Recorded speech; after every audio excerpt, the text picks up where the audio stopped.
teórica de la polimerización, ¿no? O sea, los aspectos químicos, cinéticos y termodinámicos, incluso de equilibrio químico, en algún caso, ¿no? De las polimerizaciones, nada más. Porque primero con ese conocimiento básico es que podemos pensar más allá, que en el caso del ingeniero es cómo proyectarlo esto al diseño del reactor, ¿no? Al reactor en planta.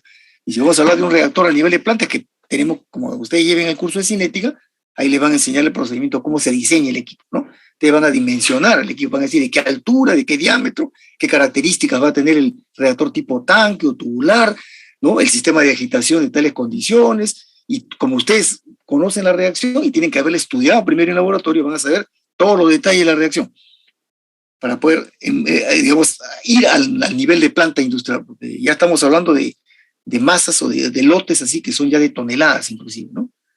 Entonces, y sobre todo en el estudio, en este primer estudio teórico que estamos empezando a hacer, vamos a ver todos los aspectos, como digo, los parámetros que van a controlar el aspecto químico, cinético y termodinámico, que son los claves, ¿no? Porque como ingeniero yo tengo que saber cómo voy a manejar con la temperatura, la presión, cómo son la interacción entre los reactantes, ¿no? La forma como lo voy a manipular durante la reacción, porque aquí va a haber viscosidades altas, va a haber poca transmisión de calor, porque el polímero es poco conductor, ¿no? Sin embargo, va a haber gran liberación de calor a su vez, que va a querer salir, pero va a atravesar el medio del reactor, que es poco conductor.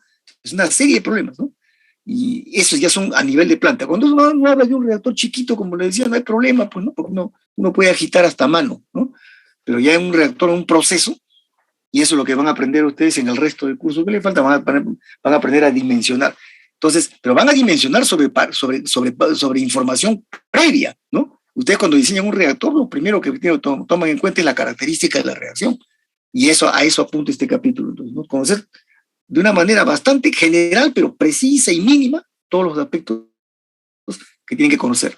Cosa que el ingeniero ya sabe a qué entra acá, ¿no? Y qué cosa es lo que tiene que controlar, porque si no el resultado puede ser una explosión y se acabó, como ha pasado muchas veces en diferentes países del mundo, incluso en los países desarrollados han ocurrido tremendos accidentes producto de explosiones de reactores. Y muchos de esos reactores han sido de polimerizaciones. ¿Por qué? Porque se olvidaron algún detalle o no tomaron en cuenta un pequeño fenómeno que cuando se hacía en chiquito no era problema, pero en grande es un problema grande, ¿no? Entonces, y ahí van a ver ustedes, solitos, a medida que avanzamos, van viendo ustedes todo lo que van tomando en cuenta. Ahora, como les decía ayer también, muchos de ustedes, quizá la mayoría, no ha llevado cinética todavía, ¿no? Ahí el curso que se llama Cinética y Diseño de Reactores, ¿ven? En realidad el curso debería llamarse Cinética, Catálisis y Diseño de Reactores, porque toda reacción cinética va siempre acompañada del catalizador. Como hemos dicho ayer, no hay reacción química que no tenga necesidad de ser catalizada al comienzo. Así sea una reacción muy fácil, una reacción que tenga una constante de velocidad muy alta, que sea muy fácil de que ocurra, aún así siempre se la ayuda al comienzo, se la cataliza. Entonces la cinética, el estudio de la cinética va de la mano con la catálisis. Y a partir de esa información es que yo diseño el reactor. Bien, entonces, en esta primera parte decíamos ya para no detenernos más, hemos empezado a exponer algunas ideas como los tipos de polimerización, ¿no? Hemos dicho. Después, el concepto de Flori, que es el que lo vamos a seguir así fielmente, ¿no? Y sobre todo en la poliadición, que es donde es más notorio este concepto. Después, los requisitos para la polimerización. Ayer hemos visto requisitos químicos y hemos comentado por qué, para que haya polimerización, no digo reacción química, sino reacción de polimerización, el reactante, que es el monómero o los monómeros, dependiendo si es adición o condensación, estos tienen que generar al menos bifuncionalidad. Cuando decíamos ayer, por ejemplo, si yo pongo un reactante ácido, de un monoácido simple, con un monoalcohol, eso es una reacción química. Lo catalizan y se hace, y sale un éster, pero no es polimerización, no es poliéster. ¿Por qué? Porque tanto el ácido, que tiene funcionalidad 1, tiene un solo grupo funcional con el cual reaccionar, y el alcohol tiene un solo oxidrilo, una sola funcionalidad. Entonces, eso es monofuncional, ¿ven? No hay bifuncionalidad ahí de los monómeros, no hay reacción de polimerización. Pero si pongo diácido y pongo un monoalcohol, igualito. Tengo un bifuncional con un monofuncional, tampoco eso me genera una bifuncionalidad en toda la reacción. Pero si pongo un diácido con un diol, ahí sí, como ya lo hemos visto en los ejemplos de poliéster. Y ahora lo vamos a ver más al detalle, ¿no? Entonces la bifuncionalidad, requisito químico básico, porque si no estamos hablando por gusto.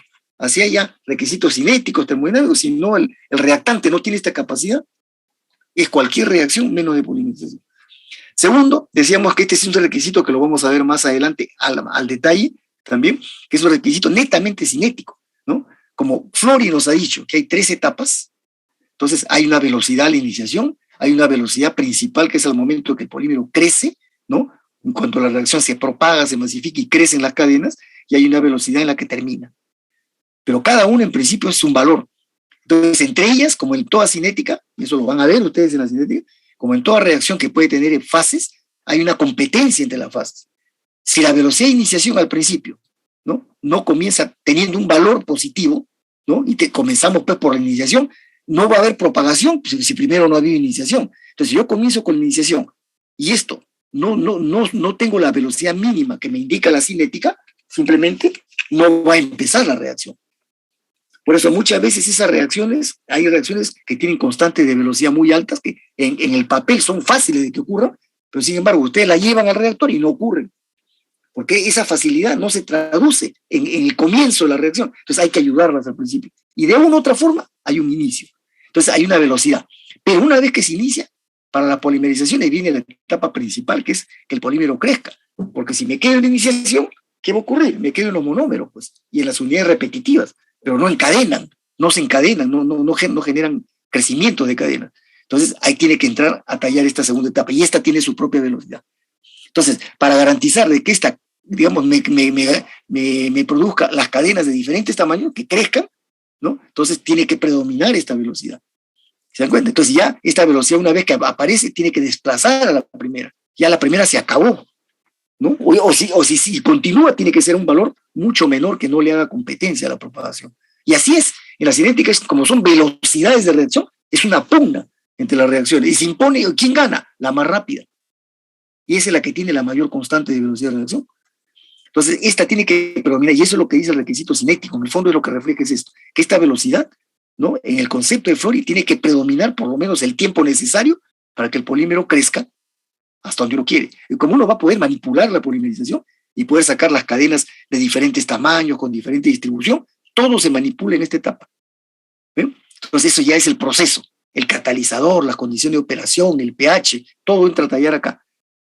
Pero mientras esta predomine, no tiene ningún peligro de que se detenga, ni que termine antes del tiempo que yo quiera, antes del tiempo necesario para que crezcan las cadenas. Por eso dicen que esta velocidad debe ser mucho mayor que todas las velocidades que bloqueen los centros activos. ¿Qué quiere decir? Que bloqueen el crecimiento de las cadenas. Sobre todo la más peligrosa es, como ya la iniciación pasó, la única que puede hacerle competencia a la propagación es la terminación. Entonces por eso se dice específicamente que esta velocidad sea mucho mayor que la suma de todas las reacciones que bloqueen, o sea, de todas las reacciones que puedan terminar la polimerización. ¿Y por qué se dice de todas? Porque hay diferentes formas de terminación. Y eso lo vamos a ver ya en el estudio de los mecanismos en ambos grupos, condensación y adición. No, la reacción no termina de una sola forma, ¿ya? Y además hay peligro de otros tipos de reacciones, que son las reacciones secundarias, que también pueden parar, detener la polimerización. Entonces, por eso se dice, mientras esto predomine sobre todas las otras que puedan parar la reacción, tengo garantizado que el polímero va a crecer. ¿Ven? Pero una vez que llega a su tope, como toda polimerización, llega a un rendimiento, a una conversión definida, y entran a tallar pues los aspectos típicos de la química, ¿no? El rendimiento, entra a tallar los factores termodinámicos, incluso el equilibrio químico, todo, y eso no lo podemos evitar, porque estamos en una reacción química como muchas, ¿no? La reacción de polimerización es una reacción química más. Entonces, esto solito empieza a decaer.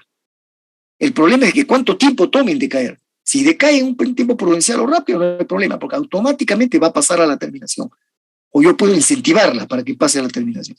Pero si esto demora mucho, y vemos que el polímero ya no crece, pero la reacción se vuelve lenta acá, y sigue predominando, entonces, ¿qué hago? Esa es una pérdida de tiempo, porque el polímero ya no aumenta, y sigo con la reacción sin terminarla. Entonces, ¿qué puedo hacer? Intervenir. Ya puedo, digamos, provocar la terminación. Y por eso se habla que la terminación muchas veces se llama ruptura, interrupción y otros términos. Entonces entra a tallar esto. Y una vez que se desata la terminación, se acabó la propagación y entra a predominar la velocidad de terminación. Pero la polimerización, ¿qué cosa ha sido? Todo. La suma, el tiempo que me ha tomado hacer esto ha sido la suma de las 3 etapas. Y en la cinética lo vamos a manejar así. La polimerización, en general, es la suma de las 3 etapas. Bien, entonces ese era. Y estábamos acá, en el aspecto termodinámico, ¿no? Que para muchos químicos, sobre todo los químicos, consideran que este es el aspecto más importante. Porque yo puedo tener monómeros bifuncionales. Puedo tener la cinética, que ya la estudié y veo que no va a tener ningún problema en que se cumpla este requisito cinético, pero termodinámicamente tengo que analizarla. Y esto, decíamos, se hace a través de la energía libre de Gibbs, que debe ser negativa, ¿no? Esta energía libre de Gibbs, propiedad termodinámica artificial en realidad, porque se define, como ustedes saben, en función de las otras dos propiedades verdaderas termodinámicas, que son el cambio entálpico y el cambio entrópico, ¿no? ¿Qué? Propiedades que tampoco nunca se pueden medir de manera absoluta, se miden como cambios, ¿no? Como cambio entálpico y cambio entrópico. Si ustedes recuerdan la termodinámica, esto se ha definido así en la ciencia, ¿no? Sobre un valor de referencia, yo miro cuánto se altera o la entropía o la entalpía. Y por eso se habla siempre de delta H. El que diga H1 igual, mentira, eso no es cierto, eso es referencial, se mide el cambio entálpico, ¿ya?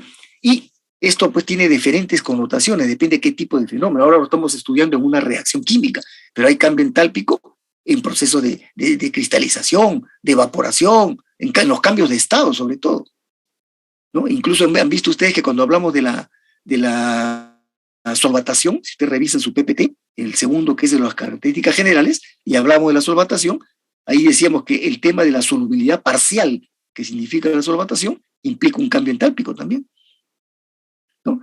Cuando se habla de solubilidad, hay un cambio entálpico y también un cambio entrópico, automáticamente. Entonces, para evitar tantas variedades de cambios que en ambos, se ha definido en muchos casos esta energía libre, ¿no? ¿Y por qué? Porque se ha encontrado que el cambio entálpico solo no define el cambio, sino los dos, con la entropía. Entonces, ya la ciencia en un cierto momento determinó que de esta forma, delta H menos T delta S, o sea, igual a delta G, este es el parámetro que se analiza. Y aquí debe ser negativo. Entonces, esto nos lleva a varios análisis, a varios casos, porque ambos pueden ser positivos o negativos, ¿no?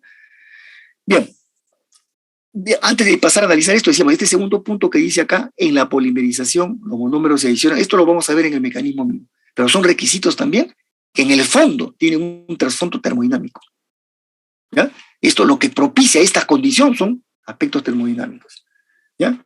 Bien, entonces, regresando al tema del delta G, vamos a analizar qué casos, combinando el delta H y delta S en sus diferentes formas, qué casos me generan entalpía libre de Gibbs negativa. Y eso es lo que vemos acá, rápidamente. Y fíjense la conclusión a la que vamos a llegar acá. Yo quiero esto, ¿no? Entonces, que delta G sea negativo. Entonces, yo tengo que ver cómo se combinen estos para que me genere delta G negativo. Entonces, nos ponemos en el primer caso. La entalpía negativa y entropía positiva. Ya saben qué significa la entropía, hemos dicho el positivo o negativo. La entropía mide el grado de desorden. Y cuando hablo de un cambio entrópico, estoy midiendo cómo cambia el grado de desorden. Si es positiva delta S, es que estoy pasando a un cambio mayor, a un estado más desordenado. Y si delta S es negativo, estoy pasando a un estado menos desordenado. ¿Ven? Entonces, miren el primer caso. La H negativa, delta S positiva. Lo podemos analizar rápidamente. Delta H negativo favorece el delta G negativo. La temperatura siempre positiva, nunca ha estado por debajo de cero, ¿no? Y delta S positivo. Entonces, quiere decir que T, el producto T delta S positivo, y con el signo menos se vuelve negativo. ¿Ya? Entonces, esto, en este primer caso, de acá, siempre va a ser negativo. Entonces, termodinámicamente, este primer caso es supuestamente el más favorecido, porque siempre va a ser negativo. Casos en los que hay estas dos condiciones termodinámicas, nunca tendrán problema. Pero, sin embargo, ¿qué se ha encontrado? Que pocas polimerizaciones caen en este primer caso. La ciencia pasó mucho tiempo tratando de entender por qué, cumpliéndose el requisito termodinámico perfecto aquí, ¿no? Siempre cero, menor de cero, había pocas polimerizaciones. Y descubrió un segundo requisito termodinámico. O sea, el principal, repito, es este, que delta G debe ser negativo. Pero, al analizar ya los diferentes tipos de reacciones, se encontraron que cada vez que la entropía era positiva, eso dificultaba un poco la termodinámica de la reacción. Y cuando era negativa, ahí era favorable. Entonces, ese caso todavía no lo estamos viendo. Delta H negativo con delta S todavía no lo estamos viendo, ¿ya? Entonces dijeron, ahí está la explicación. Teóricamente cumple el requisito principal. Hay reacciones que se producen, pero al no cumplir el segundo requisito, que es en orden de jerarquía, segundo lugar, ¿no? Al no cumplir esto dificulta un poco. Entonces, por eso es que no ocurre que todas las reacciones caigan en este primer caso, sino muy pocas, porque no está cumpliendo el cambio entrópico negativo. Y esto tiene toda una historia que después la voy a comentar. ¿Por qué tendría que ser negativo? ¿Ya? Bien, entonces queda ahí. Este primer caso, teóricamente, siempre negativo, pero no lo cumplen muchas polimerizaciones porque el delta S no es negativo. ¿Ya? Vamos al segundo caso. Ahora al revés, delta H positivo y delta S negativo, miren, está cumpliendo el segundo requisito, bien, delta S negativo, pero ese es el segundo requisito, el primero es el delta G. Vamos a analizar primero delta G. Entonces vemos, delta H positivo va contra lo que yo busco, me desfavorece, ¿ven? Porque yo quiero negativo y este positivo. Y ahora, delta S negativo, negativo, T delta S es negativo y con el signo menos se vuelve positivo. O sea, resulta que en este segundo caso, todo el término derecho es positivo. Delta G, positivo. Termodinámicamente inviable. O sea, esta segunda posibilidad, que a pesar de que cumple el segundo requisito termodinámico, bien, no cumple el principal, delta G, y no lo cumple nunca, porque siempre va a salir positivo. O sea, este segundo caso en realidad no existe. Solamente está puesto ahí para el análisis, pero no se va a dar nunca. No hay reacciones que sean exotérmicas, pero con cambio entrópico negativo. No hay. Perdón, endotérmicas con delta S negativo. ¿Ya? Entonces, el caso 2, descartado. El único que queda hasta el momento es el 1, pero de pocas reacciones, como hemos dicho, porque no cumple el delta S negativo. Y así vamos analizando las otras dos combinaciones que quedan todavía entre delta H y delta S, ¿no? Perdón.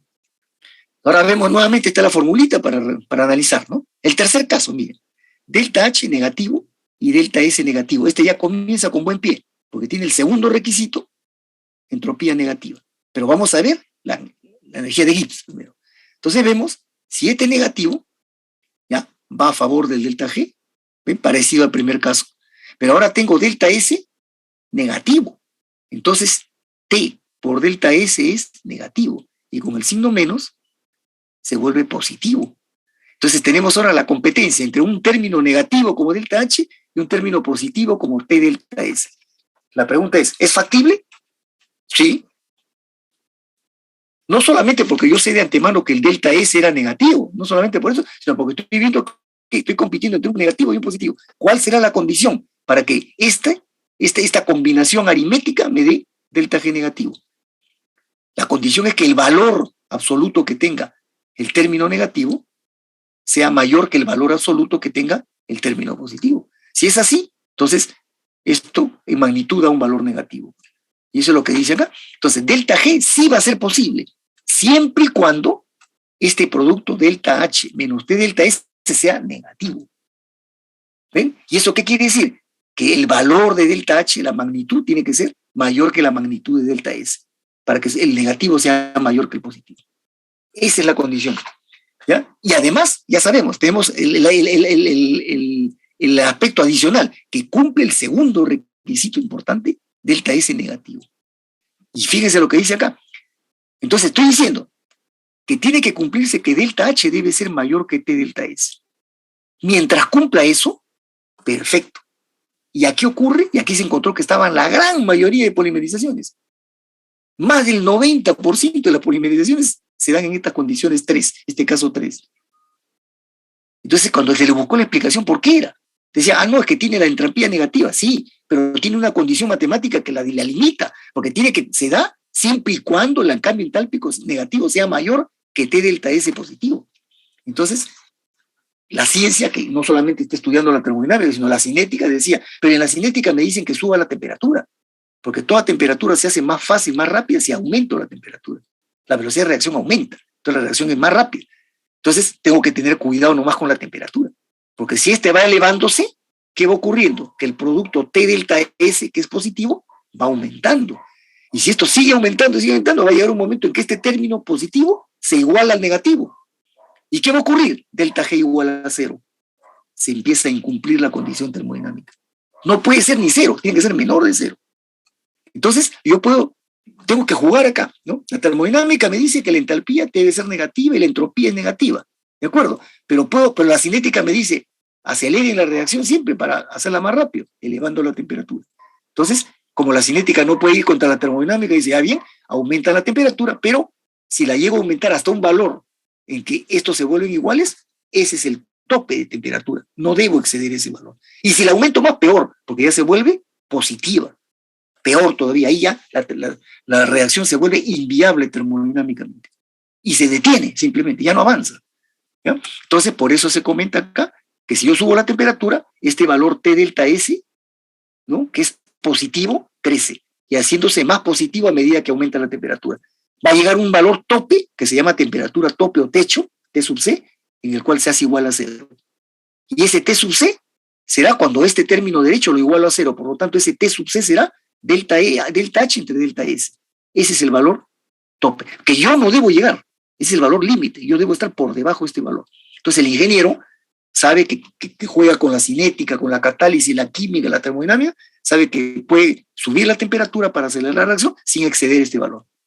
Y termodinámicamente la reacción es viable. Entonces, aquí están la gran mayoría. A pesar de esa limitación, miren, con tal de que yo conozca este valor, quiere decir que yo puedo trabajar tranquilamente en todo el rango de temperaturas hasta antes de T sub C. Y esta reacción va a ser siempre viable. Ahí está la explicación porque la gran mayoría de polimerizaciones caen acá. ¿Ven? Este es el caso importante. Y el último caso, para concluir, miren, también debe ser delta G negativo, pero ahora tengo los dos positivos. El extremo, el contrario del anterior. Analizamos. Delta H positivo va contra lo que yo quiero. No me favorece energía de Gibbs negativa. Ahora, entropía positiva. Ya fíjese, de arranque nomás, ya está fallando en el segundo requisito.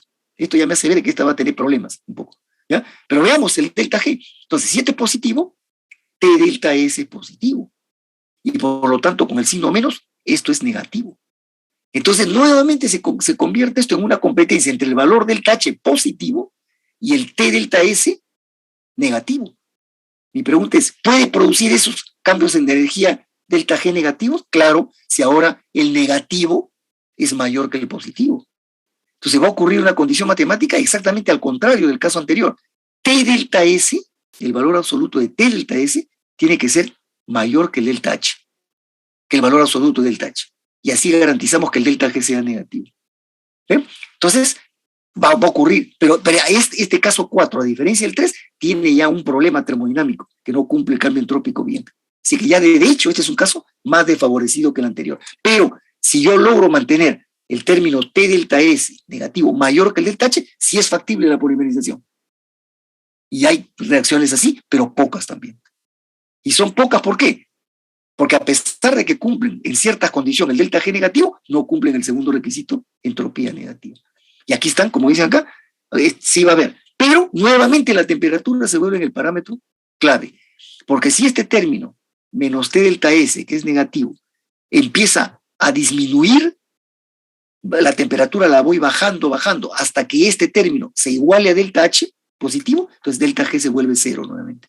Y si la sigo disminuyendo la temperatura, ¿no?, entonces el término negativo se vuelve menor que el positivo y el delta G se vuelve positivo inclusive.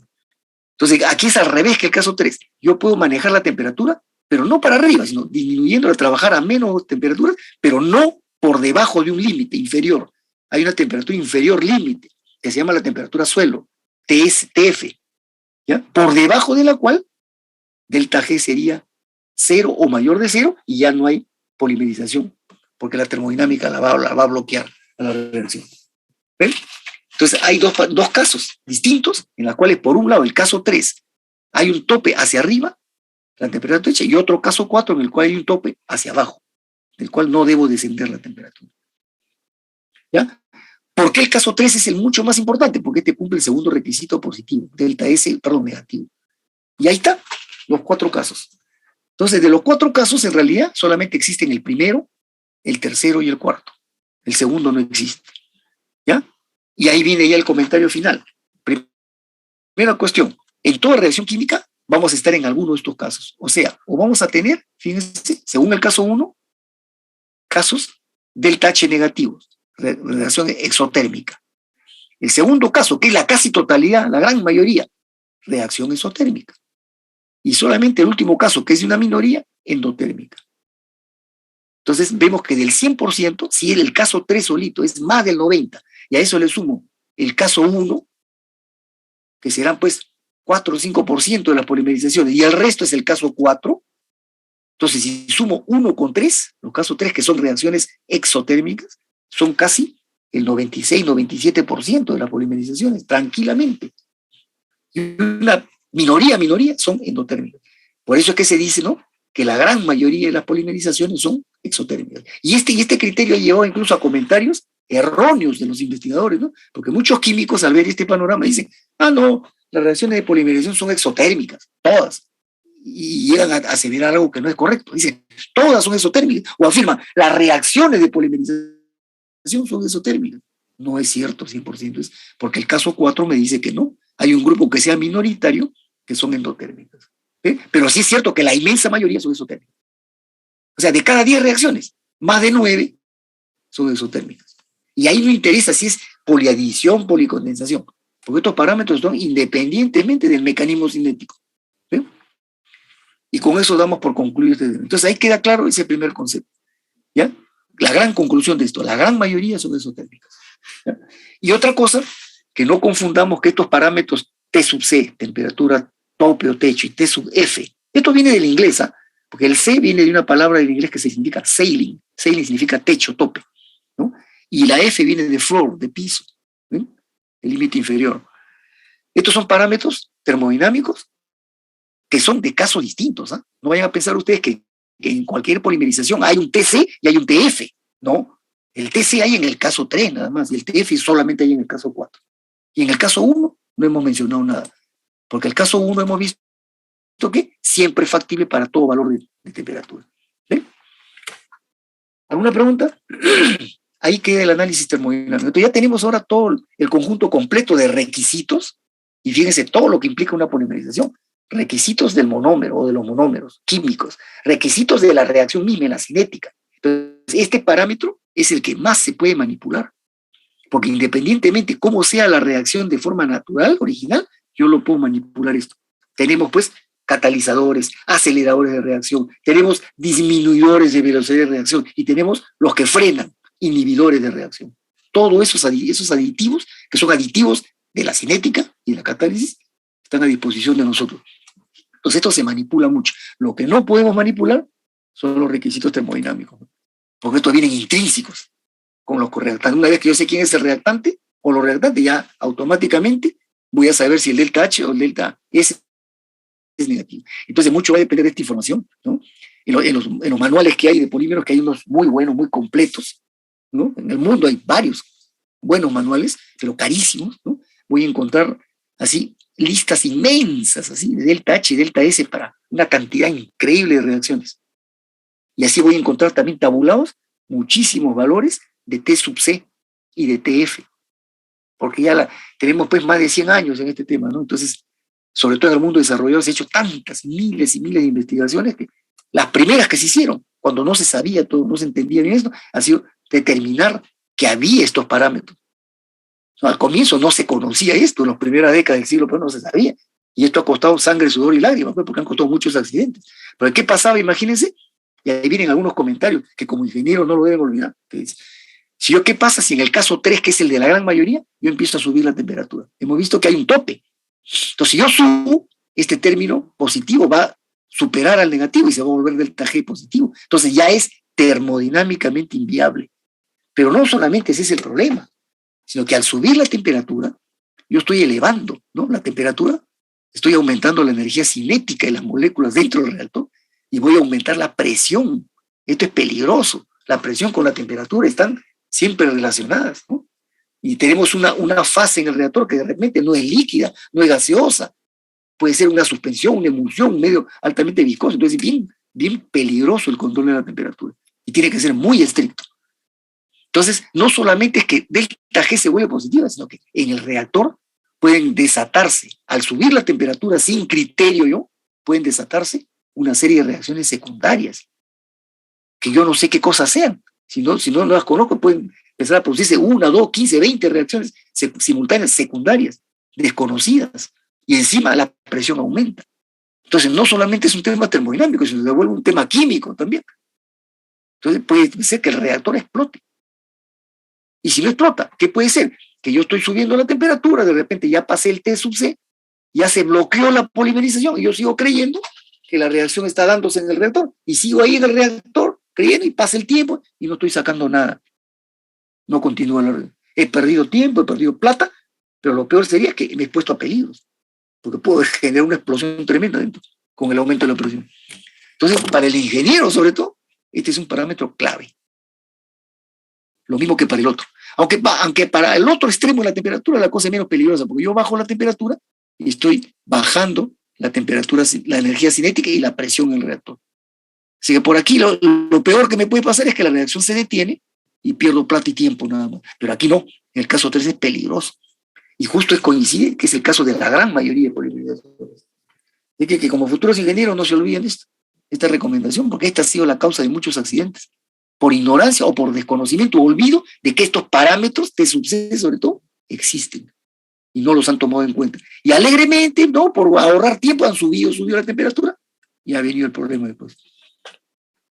Entonces el ingeniero químico va a estar aquí como torero, ¿no? Cuando está como el reactor, tiene que estar lidiando si está bien la funcionalidad, si se me cumple bien el requisito cinético, si la termodinámica anda bien, y ahora van a ver todo el resto de cosas todavía que faltan.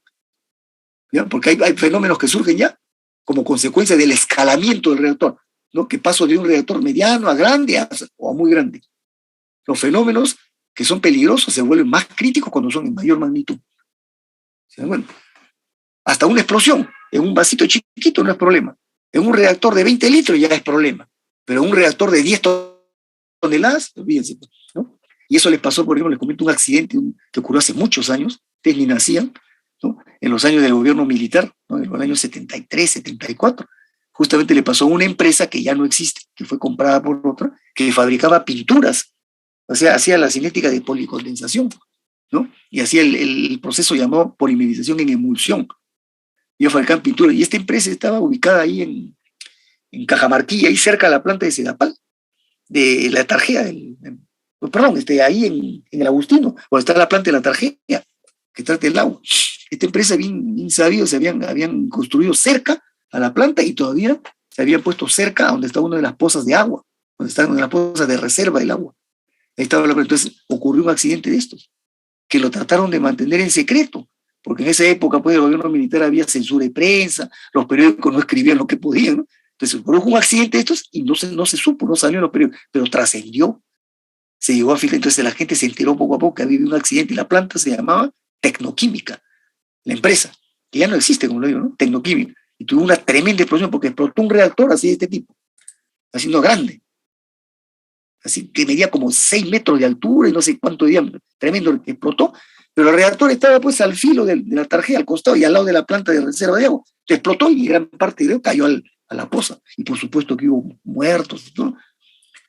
¿Y qué ocurrió? Complicó la Tarjea porque le malogró todo el gran depósito de reserva que tenía de agua, ¿no? Entonces, bueno, ahí hubo todo un problema. ¿Qué ocurrió? Cuando vinieron las investigaciones, por un lado la policía y por otro lado los técnicos, encontraron que lo que había fallado así es la reacción la habían llevado a cabo a temperatura, habían elevado la temperatura sin criterio y se había, digamos, revertido, había cambiado el requisito termodinámico. Hasta ahí no había problema. La reacción ya no avanzó. ¿Pero qué ocurrió? Que en esa síntesis que estaban haciendo se habían producido una serie de reacciones secundarias, ¿no? Y sobre todo había aumentado la presión del reactor tremendamente. Voló el reactor, imagínense, una tremenda explosión. Y así en Estados Unidos, en Europa, en India, en China, había una serie de accidentes que sí se han conocido después por explosiones de reactores, ¿no? Bien, ahí queda mi comentario, ya casi terminando. ¿Alguna pregunta? Entonces, miren, ¿eh? Todo lo que estamos tratando en la parte introductoria, conceptos genéricos, tipo de polimerización, concepto de Flori, estos requisitos, que son un tema netamente que les concierne a ustedes en su especialidad, ¿ya? Y finalmente, pueden ver ahí esta tablita. Aquí ya presentamos a manera de adelanto un resumen de las características principales de los dos tipos de cinéticas, mecanismos principales que hay, ¿no? La polimerización por etapas, esta es la policondensación, y la polimerización en cadena, que es la poliadición. ¿Ya? Le decía ayer rápidamente que estas ideas que están puestas acá en esta tablita son ideas troncales, ¿no? Son ideas bases que vamos a ir desarrollando ahora que pasamos al estudio de cada una de ellas, ¿no? Vamos a estudiar, por ejemplo, cómo es el mecanismo de la reacción. ¿Ya? Y por lo tanto, al estudiar el mecanismo, cómo ocurren las etapas y cómo es todas sus características en el tiempo, ¿no? En el crecimiento de las cadenas, esos son los dos primeros puntos. ¿Ya? En realidad, los tres temas que dicen acá, características, etapas, crecimiento de cadenas y reactividad de monómero, todos son aspectos cinéticos.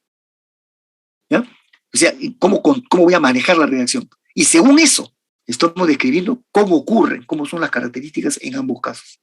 ¿Ya? Entonces, estas ideas son prácticamente todo el tema del capítulo. Lo que vamos a hacer es desarrollar estas ideas nada más. ¿Ya? Y ese es lo mínimo que tienen que saber. ¿Ya? Entonces, miren, empezamos, ¿no? En la policondensación. Primero, el primer aspecto, las etapas de la reacción. O sea, lo que acá está, podría haber puesto entre paréntesis, el concepto de Flori. ¿Ven? Lo que dijo Flori sobre las etapas. En la policondensación, las tres etapas, aquí puedo agregarle iniciación, propagación y la terminación incluida, ¿ya? No son diferenciables. O sea, ¿qué quiere decir? No se distinguen mayormente. Son muy similares. Hay autores que se arriesgan a decir son idénticas inclusive. No es cierto eso. Idénticas no son, pero son muchas veces casi iguales. Y por eso es que no las noto.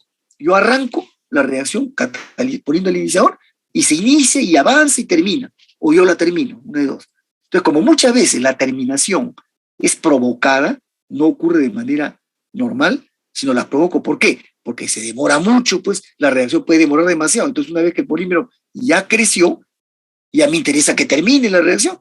Y la reacción a veces demora y demora. Entonces, en este caso es así. Por eso, miren, en el siguiente punto dice es lenta. ¿Ya? Vamos a ver. Entonces, ¿qué se hace? Muchas veces la terminación no es natural, es provocada. Por eso es que no se la agrega acá, porque no es en todos los casos, pero la iniciación y la propagación, por lo menos, sí son muy similares. Casi no se diferencia. Entonces, este detallito fue lo que le costó muchas críticas a Flori, porque muchos químicos le decían, no, tu concepto no funciona, decían, no es correcto en la policondensación. Pero después se convencieron, con la química concluyó de que sí había las tres etapas. Una cosa es que sean muy parecidas, pero sí se daba el inicio, sí había un momento principal del crecimiento y había el momento que termina.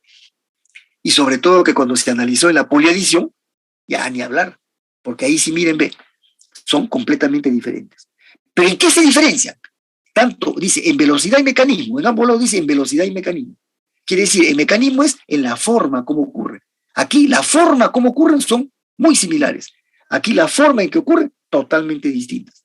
Por un lado. Por otro lado, a la velocidad a la que ocurren. O sea, la rapidez, la velocidad de reacción.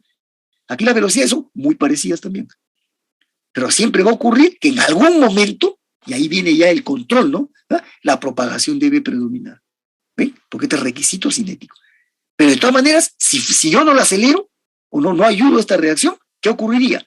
Simplemente la polimerización se vuelve larguísima o de muy poca conversión, de muy poco eficiente, porque la tendencia de la polimerización es esa, a que sean casi parecidas en velocidad. Entonces, esa es la tendencia natural, pero si yo la dejo así, la polimerización va a ser poco viable. Pero si yo intervengo y favorezco la propagación como me exige el requisito cinético, ahí sí se hace eficiente la polimerización. Pero ven, esta es la tendencia natural. Y aquí, en cambio, no. La forma en que ocurren son muy distintas y la rapidez a la que ocurren también son muy diferentes. Entonces, este término de acá, este detalle de la polimerización, fue lo que le dio en la posición al concepto de Flori. Con esto se quedó prácticamente consagrado ese concepto y nadie discute ya. Nadie pone en tela de juicios. ¿Ya? Entonces, esto ya lo vamos a ver. Ahora que entremos al mecanismo y nosotros, lo primero que vamos a hacer es esto. ¿Cómo es el mecanismo? Las etapas de reacción. Y a medida que esto va ocurriendo, ¿me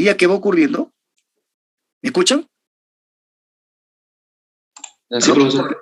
No, es que sí, me apareció un mensajito que decía que se acababa la sesión. No puede ser. ¿Ya? Listo. Entonces, en cambio, a medida que esto va ocurriendo ya, viene la segunda parte de la reacción. ¿Cómo es ya? ¿No? Con más detalle. Esta es lenta y en algunos casos es muy lenta. Es una polimerización que crece desordenadamente, errática, al azar. Y aquí viene lo importante, esto es lo que le interesa a la ingeniería. Y para llegar a pesos moleculares altos se necesita llegar a conversiones muy altas para lograr pesos moleculares elevados. Esto es cinético completamente. Entonces, siempre será así. La tendencia natural de la polimerización es así, pero yo puedo manipular esto en gran forma. La puedo acelerar. Lo errático sí no lo voy a poder combatir mucho porque eso ya es la parte química natural, pero sí la puedo acelerar y puedo lograr pesos altos, con conversiones altas y pesos altos en tiempos menores. Pero eso implica la catálisis, ya no es la reacción simple, ya no es la cinética sola, la catálisis y las condiciones de operación. ¿Ven? La ingeniería pues trabaja con todo. ¿Ven? En cambio, miren al otro lado. La polimerización es rápida y a veces rapidísima. Y una vez que comenzó, una vez que se inicia el crecimiento, en poco tiempo llega al tope del peso molecular. Se dice normalmente que el peso molecular llega a su tope en los primeros momentos de la reacción nomás. Eso ya me da una idea que es todo lo contrario de lo anterior y que estas reacciones son rápidas. Entonces tengo que estar más alerta, pues, porque esto puede ocurrir en minutos o en fracción de hora.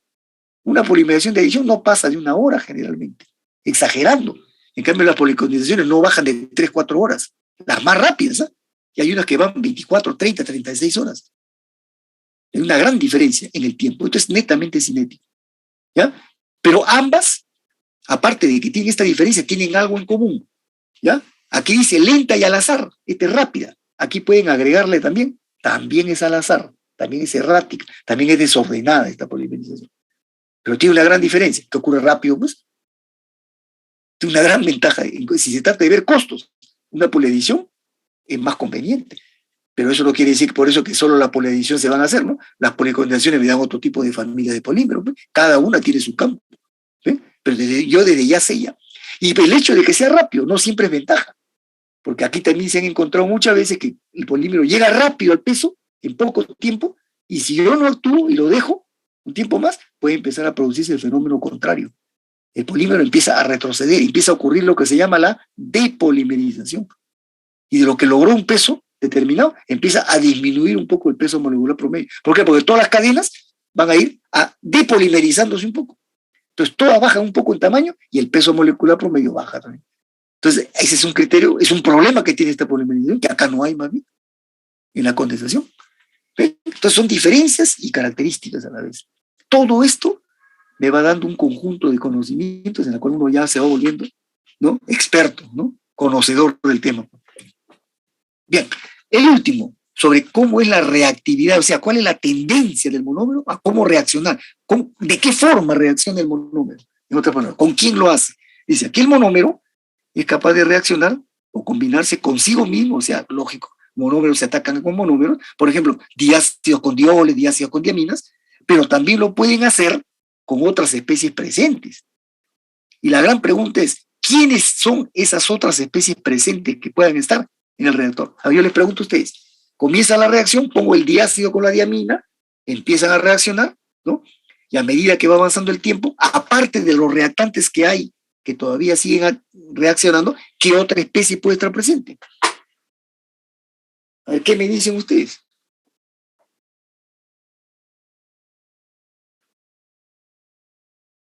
A medida que el tiempo avanza, ¿qué otra especie puede aparecer o puede estar presente?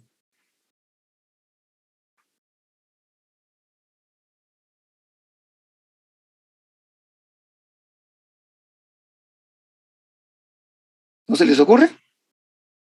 Los reactantes se atacan y ¿qué van formando? Cadenas de polímero. En los primeros momentos esas cadenas son chicas, pero va avanzando la reacción, va avanzando la conversión, los monómeros se siguen atacando y siguen creciendo, creciendo. Entonces, ¿qué cosa es lo que va apareciendo en el tiempo dentro del reactor?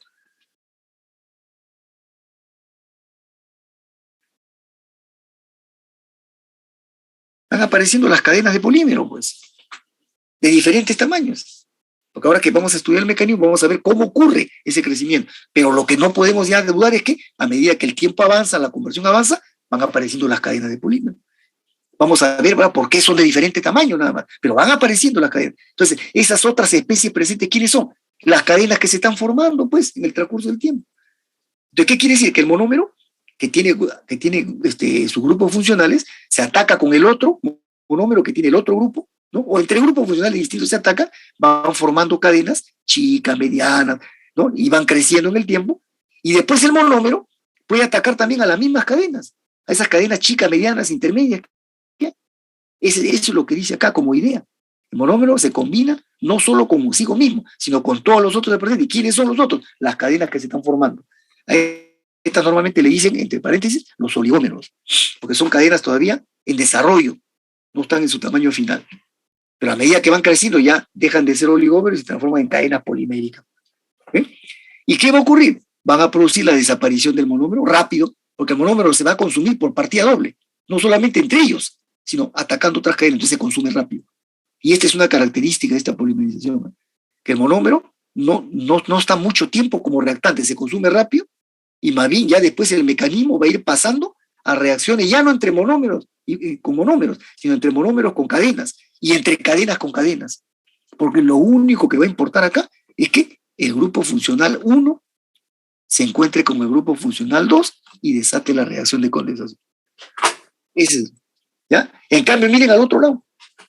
Es una situación distinta de cómo el monómero, cómo reacciona, cómo es su reactividad. El monómero dice, solamente reacciona o es capaz de reaccionar con grupos activos.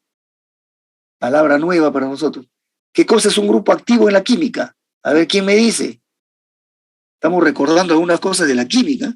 Esto no es cinética, esto es química. ¿A quién le llaman grupo activo en la química? Susceptible a reacción. Claro, pero tiene un nombre. ¿Quiénes son los que son ávidos de reaccionar en la química? De por sí. Y a veces no necesitan ni catalizador, tienen mucha reactividad, mucha tendencia a reaccionar con otro. ¿Quiénes son esos? Los radicales. Porque son sustancias que tienen incompletos los electrones. O cargas eléctricas desbalanceadas. Son ávidos de estabilizarse porque están inestables. Esos son los grupos activos, los diferentes tipos de radicales. Y estos pueden ser los radicales libres, que son los más reactivos de todos, y los iones, sea cationes, aniones o iones complejos. Todas esas sustancias activas, ¿por qué? Porque son inestables. Entonces quiere decir que el monómero solamente, aquí no va a reaccionar con otros monómeros, directo. Primero tiene que reaccionar con radicales. Y una vez que genere, que reaccione con el radical, va a generar ¿qué cosa? Otro radical. Esto lo vamos a ver en el mecanismo. Digamos, la explicación de esto es porque el monómero tiene que, a partir del monómero mismo, al reaccionar con un radical distinto, va a generar un nuevo compuesto radical, pero con el monómero incluido ya. Y aquí está el germen, el punto de partida de la polimerización. Porque si yo activé al monómero al hacerlo reaccionar con un radical, o sea, ya generé un radical de monómero, ese radical de monómero va a tener avidez ahora de encadenarse con más monómeros. Porque va a atacarse, así como dice monómero con radical. Ahora, el nuevo radical que incluye el monómero ataca a otro monómero, y ese nuevo radical que se llama ataca a otro monómero, y se desata en cadena la polimerización. ¿Ven?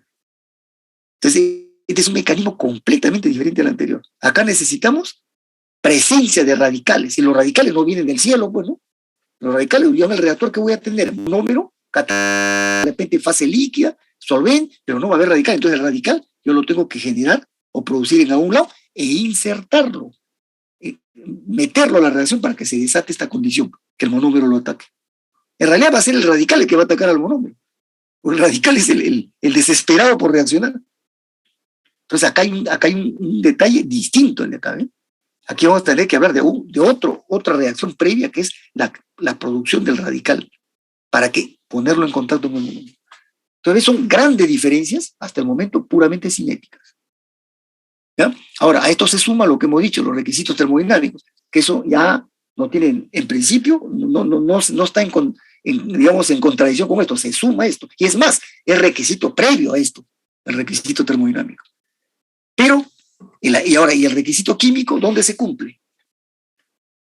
Eso tiene que ver con las características del monómero, porque el monómero tiene que generar, como hemos dicho acá, que tiene que ser mínimo, bifuncional. Entonces, aquí podríamos agregar, no lo he hecho ya, no he ampliado esta tabla, ¿por qué? Porque es algo que ya hemos venido diciendo desde la primera clase, ¿no? El monómero, ¿qué características tiene que tener? Ya no hablo de reactividad, sino en estructura. ¿Cómo debe ser el monómero en cada tipo de polimerización? Lo hemos visto con los ejemplos en la clasificación general. Por ejemplo, en la poliadición, ¿cómo son los monómeros? ¿Qué características tienen en la estructura del monómero? En las poliolefinas, en polivinilo, en todos tienen una característica en su estructura. Insaturaciones. Claro, tiene que tener mínimo un enlace insaturado doble, carbono-carbono. Ese es un requisito de la estructura del monómero. No lo he puesto ya porque ya eso lo hemos dicho desde el principio, pero lo podríamos agregar acá. En cuanto a característica, estructura del monómero, en poliadición en cadena, tiene que tener mínimo un enlace carbono-carbono doble. Puede tener más, claro, los dienos, o hay otros que tienen hasta 3 enlaces dobles. Esa es la característica. Y en cambio, en la condensación, ¿qué tiene que ocurrir en la estructura del monómero para que siga este mecanismo? También lo hemos dicho, tiene que tener grupos funcionales, ¿ven? Pero tienen que haber, aquí viene la química, ven que la química que está antes de la polimerización. Los grupos funcionales, para que desaten policondensación, tienen que ser por lo menos dos diferentes. Un grupo funcional no se ataca a sí mismo. Tienen que ser mínimo dos diferentes. Y esos pueden estar o en una misma molécula, como ocurre en los aminoácidos o en los ácidos oxídricos, o pueden estar en moléculas separadas, que es el caso más importante. O sea, diácidos por un lado, con diaminas, diácidos con dioles, disocianatos con dioles, y así sucesivamente. O sea, el grupo 1 está en una molécula y el grupo 2 funcional está en otra molécula. Y para que sea polímero tiene que estar bifuncionales en cada uno. ¿Ven? Entonces, hay una gran diferencia en la estructura, en el requisito que tiene la estructura del monómero. Esa podría ser, no, de repente, en algún momento lo voy a agregar. Pero como eso es algo que lo decimos desde el principio, desde la clasificación, ya no lo he puesto acá. Bien, y finalmente también podría hacer un último comentario, ya para cerrar el tema, esta parte introductoria, es la historia de estas polimerizaciones. ¿Por qué se llamó policondensación? Y acá, ¿por qué se llamó poliadición? ¿Ven? Las policondensaciones normalmente son reacciones que cuando se producen entre monómeros que tienen grupos funcionales distintos, lo que ocurre es que normalmente en casi todas las condensaciones es que al atacarse los dos grupos, pierden parte de sus átomos. Por ejemplo, el carboxilo siempre pierde el OH, el oxidrilo siempre pierde un hidrógeno, la amina siempre pierde un hidrógeno. Esa es la reacción natural del grupo funcional. Y cuando se atacan entre ellos, entonces ambos grupos pierden átomos. Entonces esos átomos no quedan libres, reaccionan entre ellos. Como están dentro del reactor, a la misma condición de reacción, reaccionan y forman un producto nuevo, que a la temperatura en que esté el reactor normalmente está en fase gaseosa.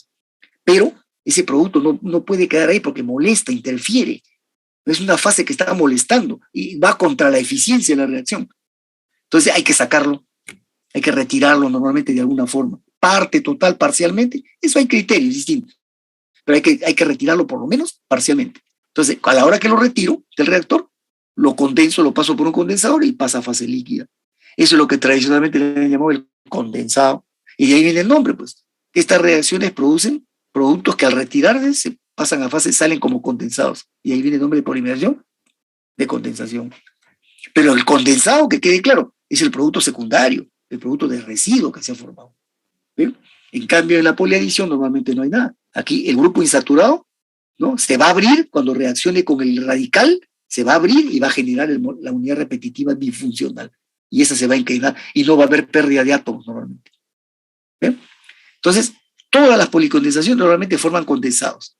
Para las poliadiciones nunca, en ningún caso. Pero las policondensaciones sí, prácticamente todas. Solamente hay un grupo de policondensación que es la excepción a la regla, que no forma condensado. Y eso lo deben saber, son los poliuretanos.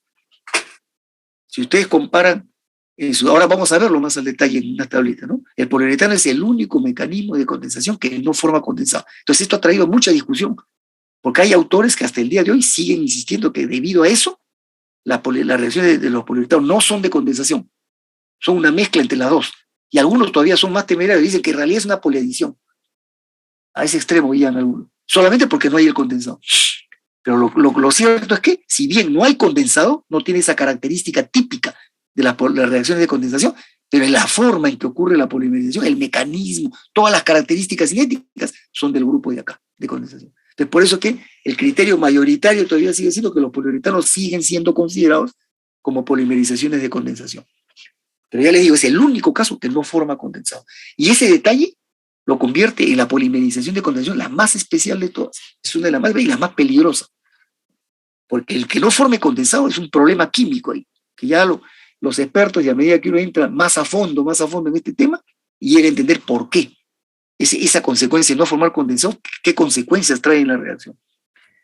¿Ya? Ya solamente les comento acá que este condensado que se forma acá normalmente se retira, pues, ¿no? Se enfría y sale en fase líquida, y ese control que yo hago, esa operación de retirar el condensado, aunque sea parcial, eso termina en la polimerización siendo el factor clave de la reacción. Yo a través del condensado que manipulo, fíjese, siendo el producto secundario, ¿eh? Porque no es el polímero, siendo ese secundario, el control que hago del condensado termina manipulando toda la conversión de la reacción. Ese es un detalle muy interesante en la condensación. Entonces, estas polimerizaciones son relativamente más sencillas de controlar que las polimerizaciones, porque yo empiezo a manipular el condensado y a través de eso voy manipulando al polímero. En cambio, estas otras, las polimerizaciones, son mucho más rápidas, no me dan tanto tiempo de controlar la reacción, son más fastidiosas y son más variadas, porque hay varios tipos de polimerizaciones, como hemos visto, por radicales libres, iónica compleja, y cada uno es diferente. Es todo un tema. Este es el tema de la polimerización, este capítulo que lo tenemos nosotros acá, ¿no? Como un capítulo en el curso así. Este es un área inmensa, quizá la área más fastidiosa del campo de los polímeros, porque aquí no entra solamente aspecto químico, sino entra la química, la catálisis, la cinética y la termodinámica. Todo entra acá. Bien, y hay gente que se especializa solamente en esto. Yo le digo por experiencia, yo he estado varias veces en el extranjero, le digo, hay universidades en Norteamérica y en Europa sobre todo, donde uno hace cursos de especialización solamente en la polimerización, y puede ser un curso de un año y medio, solamente estudiando las polimerizaciones. Claro que se vuelven unos súper expertos, pues, ¿no? Y hay diplomas universitarios, así, diplomas a nivel de universidad, que dan así, constancia de ser especializados en polimerizaciones, como pasa en universidades italianas, francesas, alemanas. Hay súper especializaciones en esto. Bien, ahí terminamos la parte introductoria. Esto para mí es la parte principal del capítulo, porque esto es el meollo, acá está pues la espina dorsal del capítulo. Ahora lo que viene ya es el detalle. Todo esto que hemos expresado en la tablita acá, y otros comentarios que hemos hecho, ¿no? Los requisitos, lo que hemos hablado, ahora lo vamos a ver en directo en cada caso. Así que ya no hay conceptos nuevos, simplemente vamos a hacer el desarrollo de estos conceptos. ¿Alguna pregunta? Y estoy haciendo esta exposición de este tema, como les digo, tomando en cuenta lo que les he dicho desde ayer, ¿no? Sé que no han llevado cinética. Entonces, lo que digo, lo digo muy controladamente, ¿no? Sin entrar a temas de fondo de cinética, porque no me van a entender.